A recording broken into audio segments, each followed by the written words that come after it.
শ্রাবণ মাস যা হিন্দু পঞ্চাঙ্গ অনুসারে শ্রবণা নক্ষত্রে পূর্ণিমা পড়ায় এই নামকরণ। এই মাসকে বলা হয় ভগবান শিবের প্রিয়তম মাস। কিন্তু শুধু ধর্মীয় বিশ্বাস নয়, জ্যোতিষশাস্ত্র অনুযায়ী শ্রাবণ মাস গ্রহ শক্তির সন্ধিক্ষণ বলতে পারেন, যা আমাদের জীবনে সৌভাগ্য, স্বাস্থ্য ও মানসিক স্থিতিশীলতা ফিরিয়ে আনতে পারে। আপনাদের মনে প্রশ্ন হতে পারে, জ্যোতিষ মতে শ্রাবণ মাস কেন বিশেষ গ্রহ প্রভাব থাকে? প্রথমত, চন্দ্র বুধের শক্তি শুদ্ধ হয়। শ্রাবণ মাসে চন্দ্র মৃগশিরা, আদ্রা, পুনর্বসু, পুষ্যা, অশ্লেষা ও মঘা নক্ষত্রে যখন অবস্থান করে তখন মানসিক ভারসাম্য, জ্ঞান ও আবেগকে সুসংহত করে। শনি ও রাহুর কুপ্রভাব কমে এই মাসে।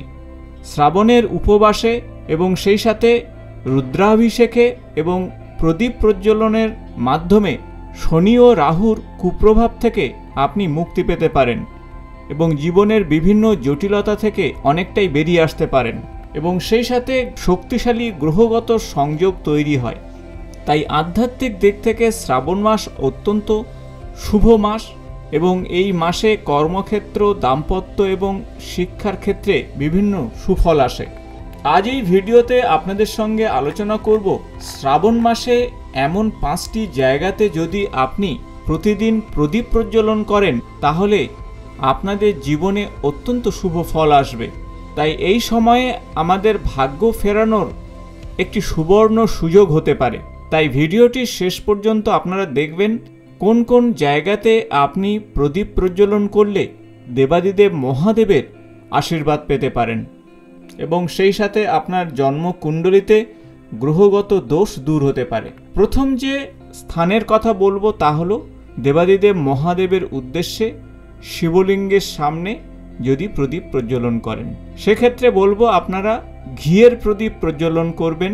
জ্যোতিষশাস্ত্র মতে শ্রাবণ মাস চন্দ্র এবং শিবের যোগ শক্তিশালী হয়। চন্দ্র মানে মন এবং মানসিক শান্তি। শিবলিঙ্গে প্রদীপ প্রজ্বলনে চন্দ্রের দুর্বলতা কাটে, অর্থাৎ মানসিক স্থিতিশীলতা বৃদ্ধি পায় এবং শুভ চন্দ্র আপনার জীবনে অবশ্যই শুভ ফল নিয়ে আসে। যদি আপনার জন্মকুণ্ডলিতে চন্দ্রের দশা এবং সেই সাথে মহাদশা চলতে থাকে অত্যন্ত শুভ ফল পাবেন।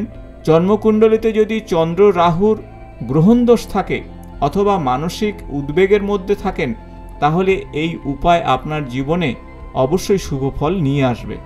দ্বিতীয় যে স্থানের কথা বলবো তা হলো তুলসী গাছের নিচে যদি প্রদীপ প্রজ্বলন করেন অত্যন্ত শুভ। তুলসী গাছ বৃক্ষতত্ত্বে শুধু গাছ নয়, ভগবান বিষ্ণু এবং সেই সাথে মা লক্ষ্মীর বিশেষ প্রতীক হিসাবে মনে করা হয়। জ্যোতিষশাস্ত্র অনুযায়ী সাত্ত্বিক শক্তি বৃদ্ধির জন্য তুলসী গাছের পূজা অর্চনা অত্যন্ত শুভ।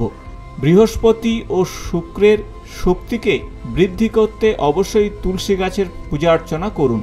যাদের জন্মকুণ্ডলিতে দেবগুরু বৃহস্পতি অত্যন্ত অশুভ এবং যার ফলে আপনাদের দাম্পত্য জীবনে বিভিন্ন সমস্যা তৈরি হচ্ছে, সন্তান প্রাপ্তির ক্ষেত্রে সমস্যা তৈরি হচ্ছে, তারা অবশ্যই এই শ্রাবণ মাসে তুলসী গাছের গোড়াতে এই প্রদীপ প্রজ্বলন করুন, তাহলে অত্যন্ত শুভ ফল পাবেন। তৃতীয় যে স্থানের কথা বলবো তা হলো বটগাছ, অর্থাৎ বটগাছের নিচে যদি আপনি প্রদীপ প্রজ্বলন করেন তাহলে অত্যন্ত শুভ ফল পাবেন।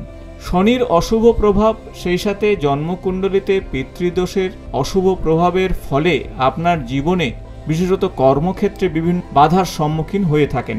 তার প্রতিকারের জন্য আপনারা শ্রাবণ মাসে বটগাছের গোড়াতে অথবা অশ্বত্থ গাছের গোড়াতে আপনারা প্রদীপ প্রজ্বলন করুন। এতে শনিদেবের মহাদশাতে যদি অশুভ ফল পেতে থাকেন সেখান থেকে মুক্তি পাবেন, 7.5 অশুভ প্রভাব থেকে মুক্তি পাবেন। ধৈর্যের অভাব থাকলে সেখান থেকে আপনারা অবশ্যই বেরিয়ে আসবেন। শরীর স্বাস্থ্য সংক্রান্ত সমস্যা দূর হবে, বিশেষত পরিবারের পুরুষদের শরীর স্বাস্থ্যের সমস্যা থেকে মুক্তি দেবে। তাই অশ্বত্থ গাছ এবং বটগাছের গোড়াতে এই সময় আপনারা প্রদীপ প্রজ্বলন করুন, কারণ অশ্বত্থ গাছকে জীবন্ত গুরুও বলা হয়। চতুর্থ যে স্থানের কথা বলবো তা হলো আপনার গৃহের প্রধান দরজার সামনে এবং অবশ্যই 2টি প্রদীপ আপনারা প্রজ্বলন করবেন গৃহের প্রবেশদ্বারের দুদিকে। বাড়ির প্রবেশদ্বারে প্রদীপ প্রজ্বলনে অত্যন্ত শুভ ফল পাবেন। জন্মকুণ্ডলিতে থাকা মঙ্গল রবি এবং কেতুর অশুভ প্রভাব থেকে মুক্তি পাবেন এবং এই সমস্ত গ্রহের নেতিবাচক শক্তি কোনোভাবেই আপনাকে সমস্যায় ফেলবে না। তাই রক্ষা কবচ হিসাবে আপনারা শ্রাবণ মাসে প্রত্যেকটি সোমবারে গৃহের মুখ্য দরজার দুদিকে প্রদীপ প্রজ্বলন করুন। পাশাপাশি সন্তানের ভবিষ্যৎ নিয়ে দুশ্চিন্তা দূর হবে, পারিবারিক অশান্তি থেকে মুক্তি পাবেন। পঞ্চম তথা শেষ যে স্থানের কথা বলবো তা হলো কুলদেবতা বা গৃহদেবতার সামনে প্রদীপ প্রজ্বলন। কুলদেবতা মানে আপনারা বংশগতভাবে যে দেব বা দেবীর পূজার্চনা করেন সেখানে আপনারা অবশ্যই প্রদীপ প্রজ্বলন করবেন এবং এতে আপনার মানসিক শান্তি আসবে, আশীর্বাদ পাবেন। কুলদেবতার সামনে প্রদীপ প্রজ্বলনে জন্মকুণ্ডলিতে থাকা শুক্র এবং কেতুর শক্তির বৃদ্ধি পাবে, অর্থাৎ অশুভ শক্তি থেকে মুক্তি পাবেন। কর্মক্ষেত্রে স্থিতিশীলতা বজায় থাকবে, আর্থিক উন্নতির যোগ তৈরি হবে এবং কর্মক্ষেত্রে গোপন শত্রুতা কমবে। বিশেষ করে রাহু শুক্রের অশুভ দোষ থেকে আপনি মুক্তি পাবেন এবং শত্রুভীতি থেকে আপনি অবশ্যই বেরিয়ে আসবেন। তাই বন্ধুরা, বুঝতেই পারছেন শ্রাবণ মাস অত্যন্ত একটি শুভ মাস। এই মাসে বিভিন্ন আধ্যাত্মিক কাজকর্মের মাধ্যমে আপনি যদি এগিয়ে যান তাহলে অবশ্যই শুভ ফল আসবে আপনার জীবনে।